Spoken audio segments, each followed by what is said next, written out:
बिस्मिल्लाहिर्रहमानिर्रहीम।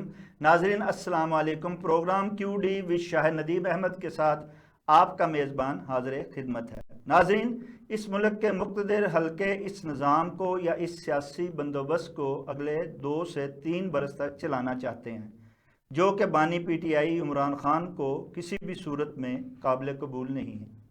बानी PTI इमरान खान का फौरी इंतखाबात का मामला भी मुक़्तदिर हल्कों के लिए काबिल कबूल नज़र नहीं आता। ना ही 9 मई या 8 फरवरी के इंतखाबात पर कोई अदालती कमीशन बनाने पर हुकूमत संजीदा नज़र आती है।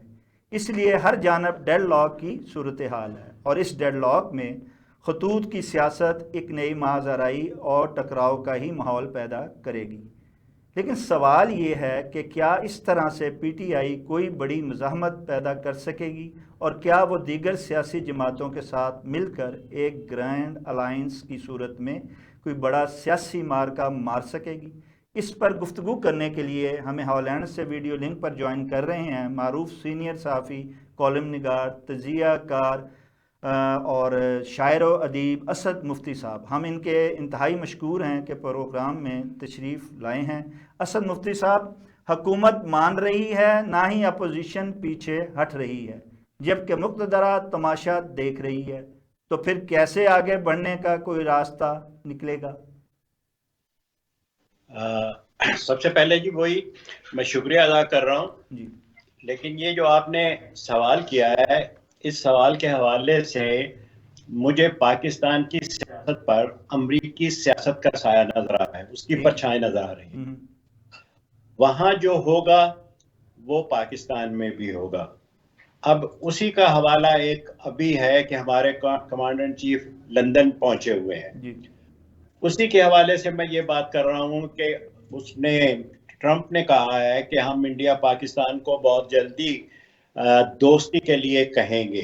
ये बाकायदा ओपन उनकी स्टेटमेंट है। उसी हवाले से मैं ये इरशाद कर रहा हूँ, बोल रहा हूँ, और ये इनका जो है इरशाद है ट्रंप का कि अगर इंडिया ने 35 वो जो जहाज है उनके वो नहीं लिए तो हालात जो है वो बदल भी सकते हैं। इसका भी मतलब जो है आपको लेना पड़ेगा कि उनका ये इरशाद क्यों हुआ है, खास तौर पे ये जो 16 mm के बजाय 35 mm है, क्योंकि इंडिया ने इनकार कर दिया कि हम नहीं ले सकते। ठीक है। तो पाकिस्तान का और इंडिया का मामला जो है वो पहला है और वो बुनियादी है और अहम है। इस हवाले से पाकिस्तान की सियासत पे असर पड़ेगा। जो आदमी इमरान या मौजूदा हुकूमत ज्यादा से ज्यादा अमेरिका की हमायत करेगी उसको जो है वो लाया जाएगा या उसके बारे में सोचा जाएगा फर्स्ट स्टेप। तो ये मुझे नजर आता है कि अभी तक इमरान का नंबर आने को तैयार नहीं है, वो बिल्कुल दूर दूर तक नहीं है, क्योंकि उसकी पॉलिसी कोई नहीं आ रही। किसी किस्म की कोई बात उसने नहीं की, ना इंटरनेशनल पॉलिसी के बारे में, ना हुकूमत के बारे में, ना मौजूदा सिस्टम के बारे में। वो अपनी और अपनी पार्टी के बारे में और अपनी पार्टी के लीडरान के बारे में बात कर रहा है। तो इसलिए इसके लिए हमें इंतजार करना पड़ेगा, इसके लिए हमें वेट करना पड़ेगा, अमेरिका की तरफ देखना पड़ेगा। अमेरिका इस तरफ आ रहा है लेकिन अभी थोड़ी देर में, चूंकि इस वक्त वो गजा में बहुत मसरूफ है और इसराइल में बहुत मसरूफ है, इसलिए थोड़ा हमें वक्फा लेना पड़ेगा। लेकिन मेरी नज़र में मुझे जो नज़र आ रहा है ये कि जो आदमी इन दोनों में ज़्यादा से ज़्यादा इंडिया दोस्ती की हमायत करेगा उसको बरसर इक़्तिदार लाएंगे, क्योंकि पॉलिसी बड़ी तेज़ी से चेंज हो रही है इसमें पूरे खित्ते में, समझे ना। तो अच्छा असद है मुफ्ती साहब, एक तरफ तो आपका एनालिसिस बिल्कुल दुरुस्त है कि ऐसा ही है, हकायक तो ये हैं, लेकिन दूसरी जानिब अगर हम हुकूमत और अपोजिशन को देखें तो हुकूमत और अपोजिशन दोनों ही जाहिर अवाम को ये करवाते हैं कि वो दोनों ही एब्सोल्युटली नॉट पे जो हैं वो कायम हैं। अब ये जब वो पॉलिसी आगे बताते हैं लेकिन वो अमली तौर पे पसे पर्दा जो है वो एब्सोल्युटली यस कहने के पे चलते हैं, तो जब ये सूरत हाल है तो क्या ये दोनों जो हैं इस एब्सोल्युटली नॉट और यस से भी निकल पाएंगे? भाई देखिए, सबसे पहली बात तो ये है कि कोशिश कीजिए मेरी आपकी गुफ्तगू में अवाम का जिक्र ना आए, अवाम ना आए, क्योंकि पाकिस्तान के अवाम होने ना होने के बराबर है। और एब्सोल्युटली नॉट की जो बात है वो इमरान की कही हुई है, जिसकी कही हुई बात कहा हुआ कभी भी जो है वो पाया तकमील तक नहीं पहुंचता। वो खाम खा यूं ही जो मन में आए, जो दिल में आए वो कह देता है। इसके बावजूद के वो कह चुका है एब्सोल्यूट नॉट। कितनी बार वो अमेरिका गए हैं, उसके आदमी अभी भी वहां मिल रहे हैं, अभी भी अमेरिका अमेरिका कर रहे हैं। मेरे ख्याल में ये इतनी छोटी लेकिन बहस है कि हम इतने चंद दिन पहले ये इत्तेहादी हुकूमत भी कह चुकी है कि अगर हमें हाँ इमरान खान के हवाले से या कोई भी दबाव अमेरिका की तरफ से आता है तो हम नहीं मानेंगे। ये कैसे मुमकिन है? अगर ऐसा होता या ऐसा हो सकता तो बहुत पहले हो सकता था, बहुत दिन पहले और बहुत सालों पहले भी, लेकिन ऐसा कभी नहीं हुआ।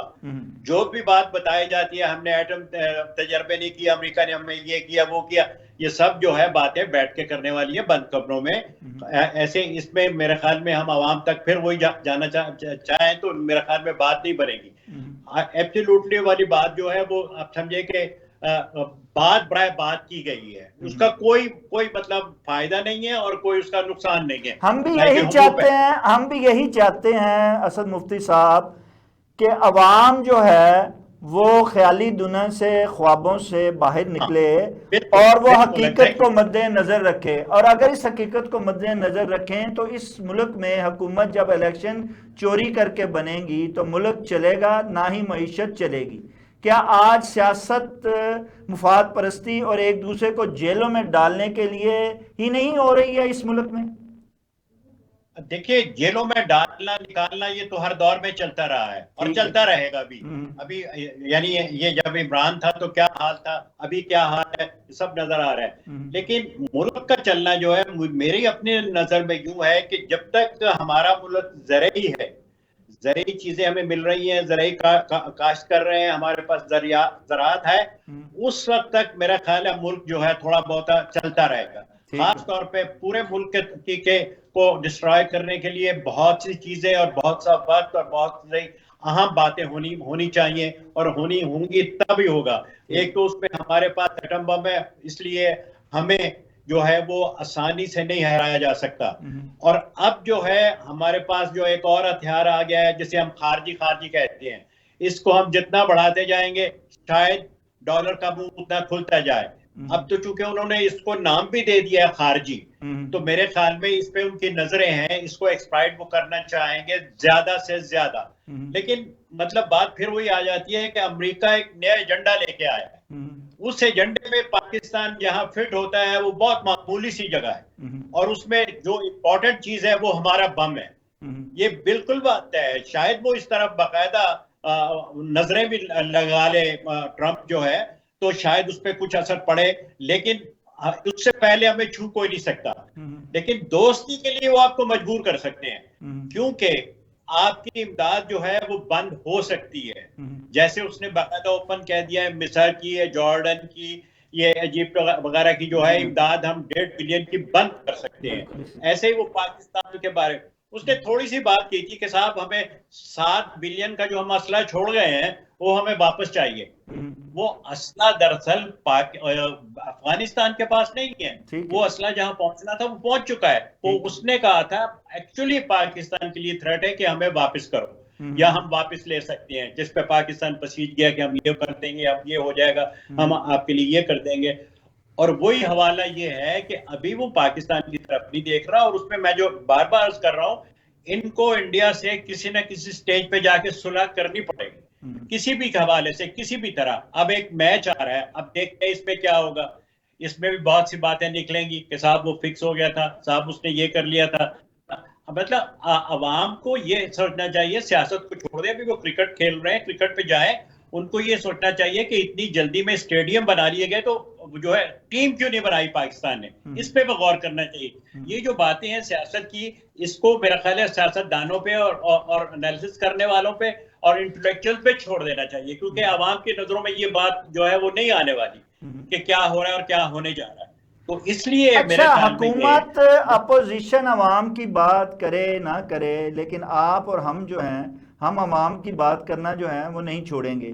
हम अवाम को जो है और उनकी राहदही की बात जो है वो कहीं ना कहीं आके करते रहेंगे। पाकिस्तान में अवाम की बात करने वाला कोई नहीं, पार्लिमान भी खामोश है, वो काले कानून बनाने और सबको अपने ताबे करने में ही लगी है। इस तरह कब तक अवाम को दबाया जाएगा और इस निज़ाम को जो है, जो आजमाया हुआ निज़ाम है और अपनी अहमियत खो रहा है, इसको चलाया जाएगा?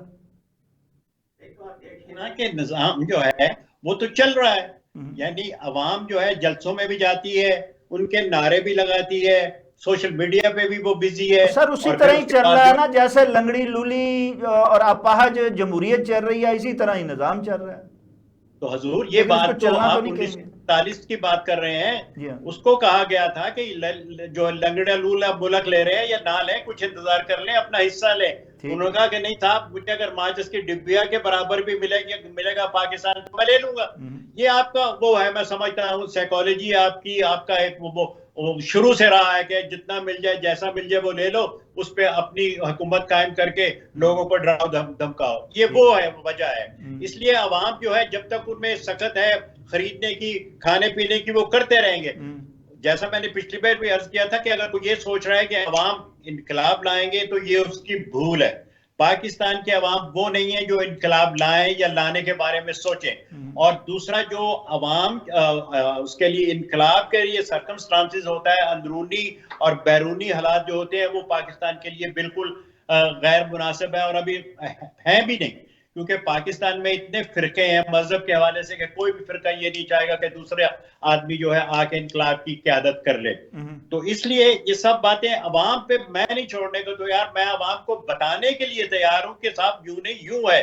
लेकिन अगर वो नहीं मानते, जलसों में जाते हैं, बढ़ाते हैं उनकी रौनकें और ये काम उनके जो बस का नहीं है वो नहीं करना चाहते, तो फिर इसमें मैं या आप कुछ नहीं कर सकते। आप जितने मर्जी प्रोग्राम कर लें, अवाम की उसके लिए इज्तमाई तौर पे तालीम के लिए आपको करना बेहद जरूरी है। आप अपने वो देखिए ना, जो खबरें छप रही हैं अखबारों में, ये ऐसा नहीं था पहले। दिन ब दिन जो है वो बिगड़ रहे हैं हालात, और अवाम भी ज़ाहिर है उसके साथ जा रहे हैं।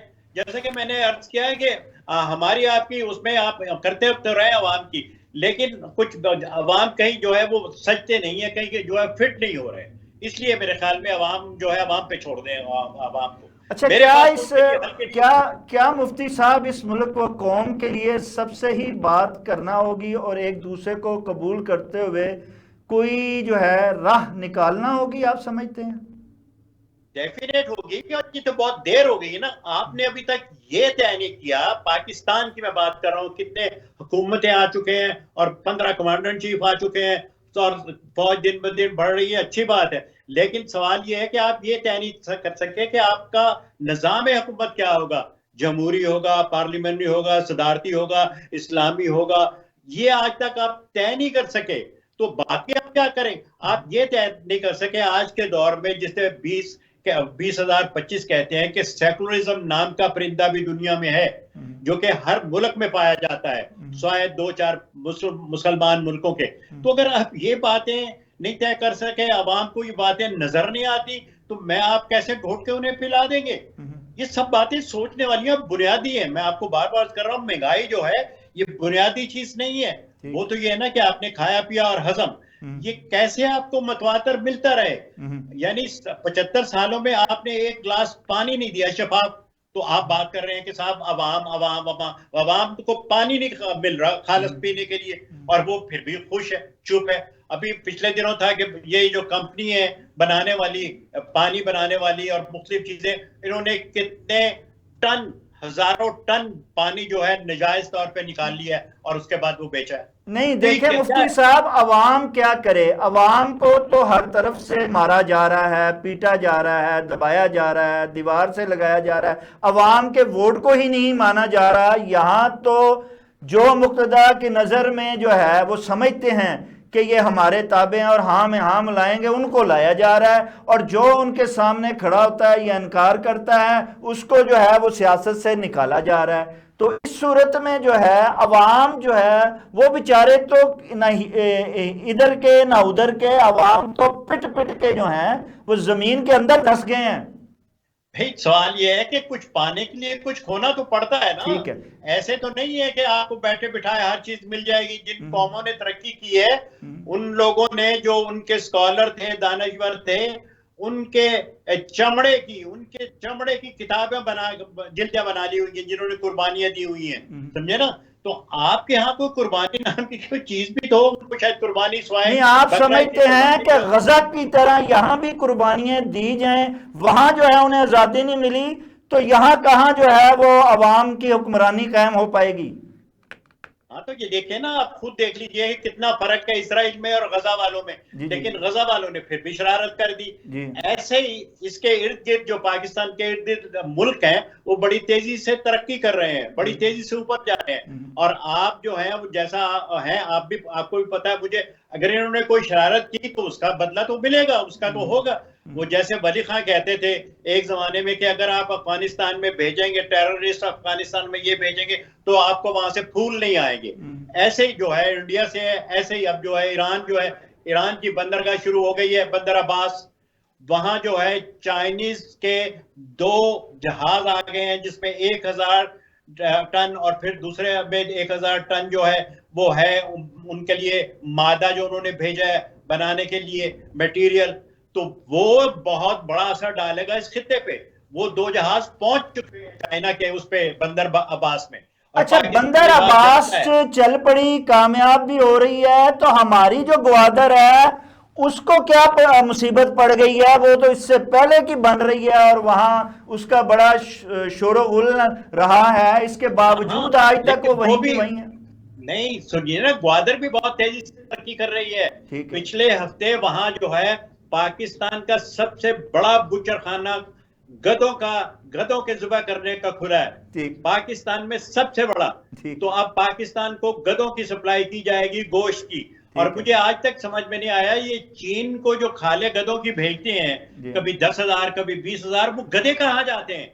खाले तो उधर भेज दी, वो पाकिस्तानी अवाम को खिलाए जा रहे हैं मुफ्ती साहब। एग्जैक्टली। तो फिर ये सोचना कि अवाम भी वो ये जितने बर्गर शवारमा होटलों पे और कैफेटेरिया में और टेकवे पे मिल रहे हैं, जी ये सारे हलाल गधे हैं।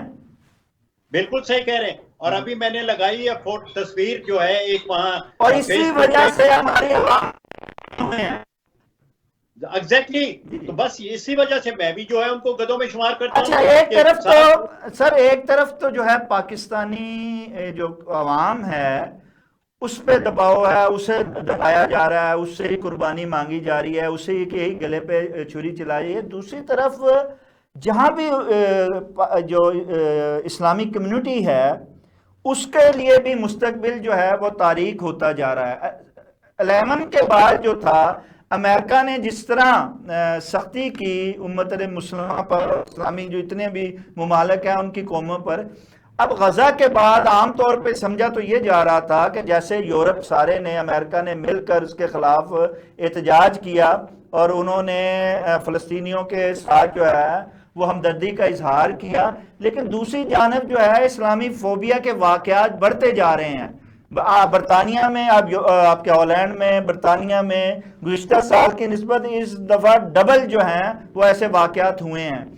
आप क्या समझते हैं कि ये जो यूरोप का तज़ाद जो हमें नज़र आ रहा है कि गजा के लिए अलम बुलंद करते हैं और दूसरी तरफ इस्लामिया फोबिया का सहारा लेकर वो जो है वो इनके लिए, तमाम मुसलमानों के लिए दरवाजे बंद कर रहे हैं?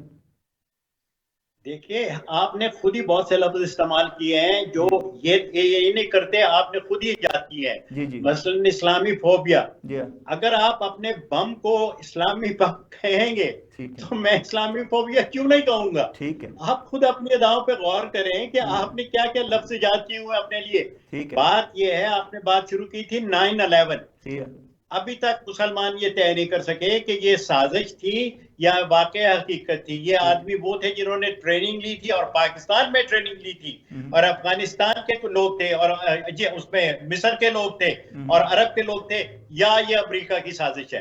तो अब बताइए, आज तक ये फैसला नहीं हो सका, तो अब इसमें मैं या आप क्या कर सकते हैं? दूसरा ये कि 9/11 अगर इन्होंने किया है, अमेरिका ने खुद किया है, तो उसकी सियासत जो है उसका आपके पास क्या तोड़ है?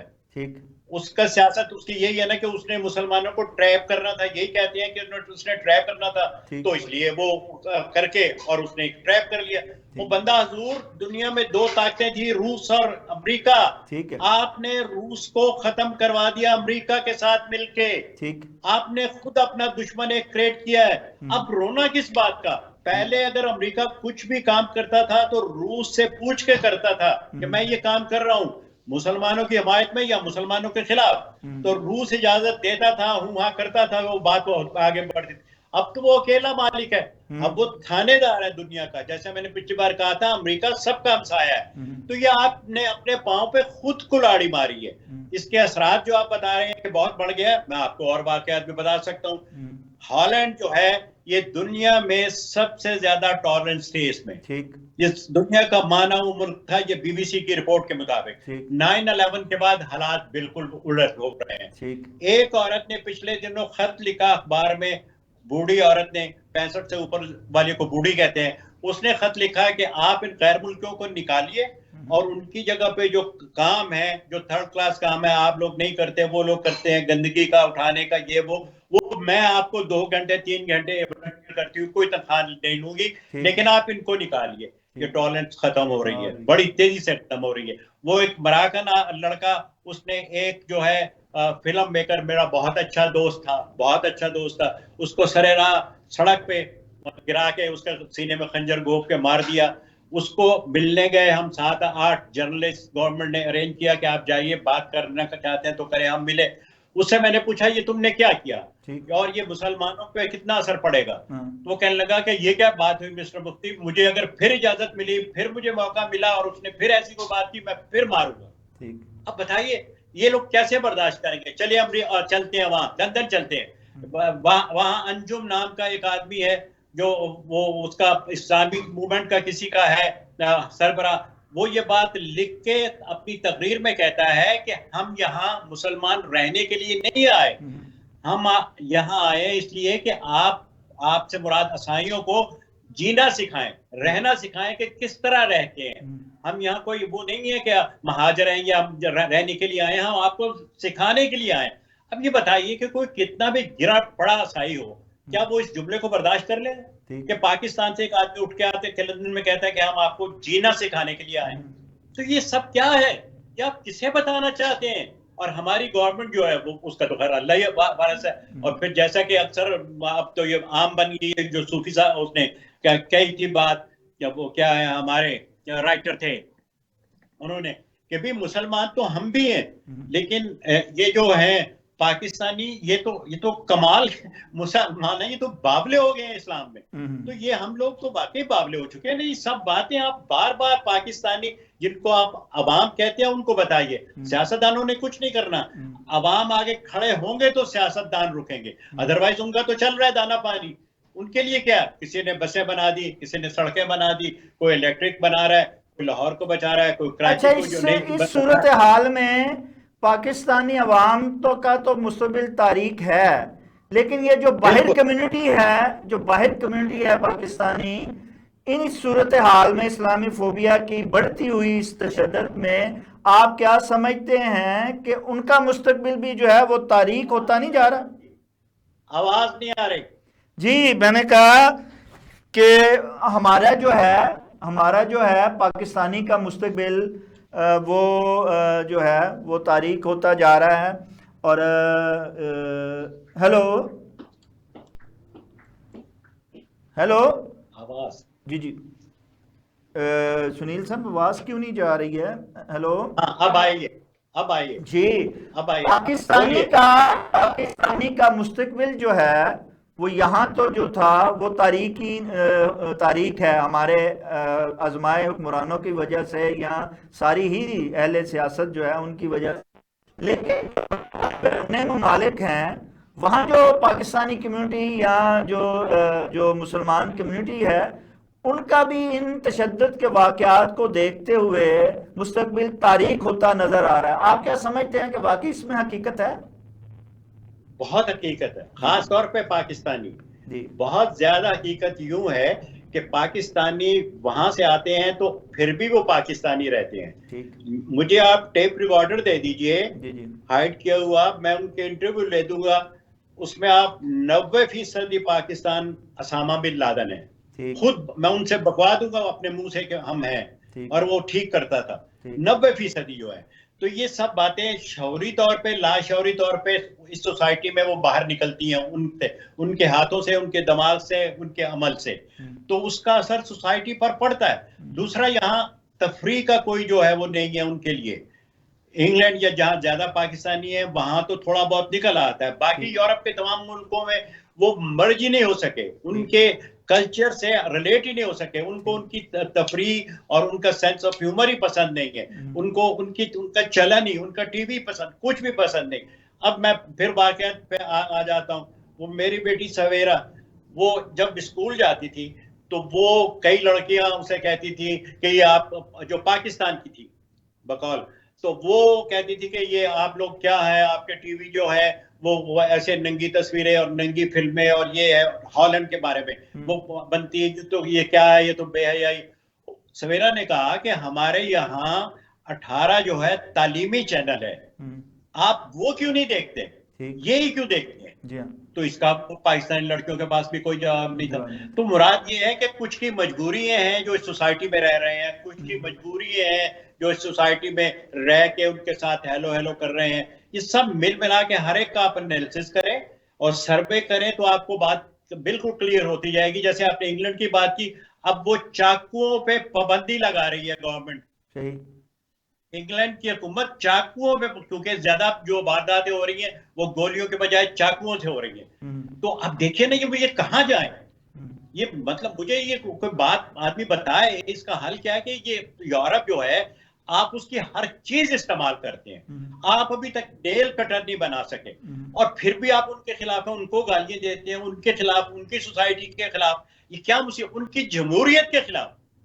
अब इस दौर में अगर आप जमहूरियत के खिलाफ हैं, जो कि हैं, जैसा कि मैंने आपसे अर्ज किया कि मुझे आप 90% वो टेप रिकॉर्डर 90% जमहूरियत के खिलाफ हैं, तो बताएं ये अपनी सोसाइटी को छोड़ के या अपनी जमहूरियत छोड़ के वो तो नहीं, आपका तो नहीं ले सकते। अब इसके नतीजे में ये शुरू हो गया है साहब, ये इनको बता दीजिए दानिशवरों को भी, हुकूमतों को भी, कि यहाँ के दानिशवर ये सोच रहे हैं और लिख रहे हैं कि अगर आप हमारी जमहूरियत को नहीं मानते तो हम आपके कुरान को नहीं मानते, हम आपके इस्लाम को नहीं मानते। तो ये तो बात बढ़ जाएगी, बहुत ज्यादा बढ़ेगी। जैसे बिल्डर ने कहा है कि जी 16 आयतें आपको निकालनी पड़ेंगी, जो यहाँ अपोजिशन है में है, इस्लाम को कुरान से 16 आयतें निकालनी पड़ेंगी। अब बताइए ना, ये इतनी हद तक जाना कोई मजाक तो नहीं है। जो आदमी ये कहते थे कि भाई आइए आइए हमारे यहाँ, ऐसा वक्त भी मैंने देखा अपनी आंखों से के साथ। डेनमार्क में ब्लैक फैमिली एक बार एक मॉल में कर रही थी शॉपिंग, ब्लैक बच्चे उनके साथ थे, खूबसूरत बड़े बच्चे, काले घुंघराले बाल, व्हाइट बच्चे उनको छू छू कर देख रहे थे। ठीक। यार ये कैसे हैं, ये कितने खूबसूरत हैं, कैसे हैं, इसका रंग इतना, ये ऐसे कैसे, ये था। और अब क्या हो रहा है, स्वीडन में भी 2 हफ्ते फिर जो है 7 कत्ल हो गए। तो ये सब होगा, हो रहा है। अगर आप नहीं समझेंगे तो मैं क्या कह सकता हूँ। नाज़रीन, तो बता हम पाकिस्तान में रहें या पाकिस्तान से बाहर रहें, हमें अपने गिरेमानों में झांकना पड़ेगा, तो फिर हम दूसरे पे जी, और जी अपने गिरेबानों में झांकना पड़ेगा, अपनी कोताहियों को जो है वो देखना पड़ेगा, और उसके बाद जो है अपने रवैयों को बदलना पड़ेगा। अगर हम अपने रवैयों को नहीं बदलेंगे और ये समझेंगे कि हम जो है वो अपने मुल्क को लेके आगे जा सकते हैं या दूसरे ममालिक में जाके हम कोई बेहतर मकाम हासिल करते हैं, तो ऐसा नहीं कर पाएंगे। लिहाजा हमें अपने रवैयों को चेंज करते हुए हर एक के साथ उनके मफादात और अपने मफादात को मद्देनज़र रखते हुए आगे बढ़ना होगा, तभी हम जो है वो कहीं मकाम भी हासिल कर पाएंगे और इस दुनिया में भी जो है वो रह पाएंगे। इसके साथ ही नाज़रीन, अपने मेज़बान शायर नदीम अहमद को इजाज़त दीजिए। आपका, हमारा, हम सब का अल्लाह निगहबान।